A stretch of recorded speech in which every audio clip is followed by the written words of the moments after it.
I'm going to read two pieces. The first one is called Sympathy. It's about being gay and growing up in the South.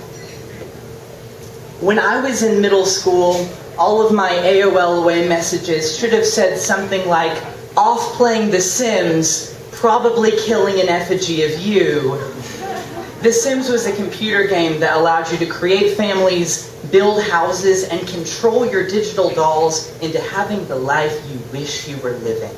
I retreated to The Sims every time I needed to offload some angst or pick out fabulous topiaries. For my middle school self, this was a high volume of time.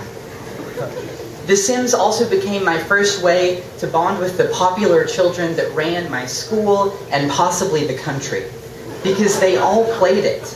All I needed was code Rosebud, semicolon, space, semicolon, to become a millionaire, then quickly build neon-colored porn palaces that any MTV Real World would be proud of.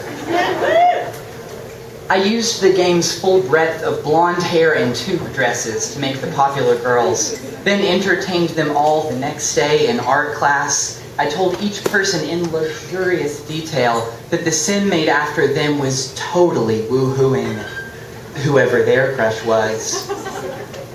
Even if I couldn't fully be accepted into the royal family, I was at least wanting to avoid social serfdom. I became court jester.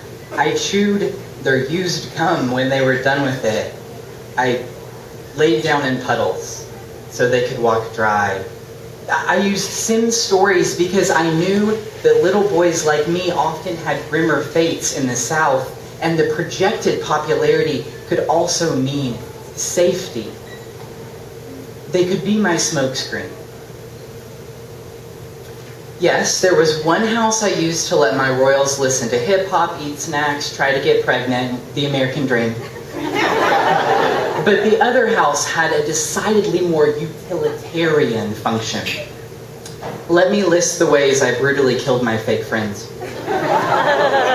Electrocution. If you had a sim with a low mechanical skill try to fix a TV while standing in a puddle of water, they got electrocuted and died. It was quick, effective, but difficult to set up.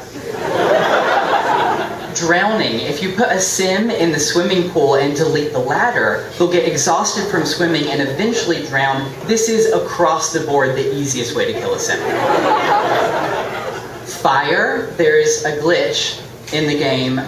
If you place an area rug under the hearth of a fireplace and have someone light the fireplace, the rug and everything touching it immediately goes up in flame. If you want to do like a natural selection, you can make the rugs into a labyrinth of fire, but if one of them gets out, it's pretty depressing. Starvation. You can put a sim in a room, delete the door. After a few days, they fill the room with their own puddles and keep falling asleep in them. If you add a pet parrot, they can't fall asleep anymore. It doesn't make them starve faster, but they scream a lot more, which can feel important at the time. I enjoyed these two houses for their distinct and separate purposes. Having a porn palace and a temple of revenge really covers the needs for a middle schooler. But I still had one that was unmet. I didn't feel like I was actually playing the game. I never wrote a story with The Sims. I just lied about them and used cheats to get a big house, then planted them under tombstones. I felt the overwhelming urge to grow plants, progress a sim through a career, and gain furniture in increasingly darker shades of wood. So I grabbed a small lot in the back and surrounded it with trees. Started building the story I truly wanted to witness. I made two sims, Nate and Joseph, and got their storyline started before I could think twice about it. Together, they flourished. Nate kept getting promoted, and Joseph worked hard on his paintings.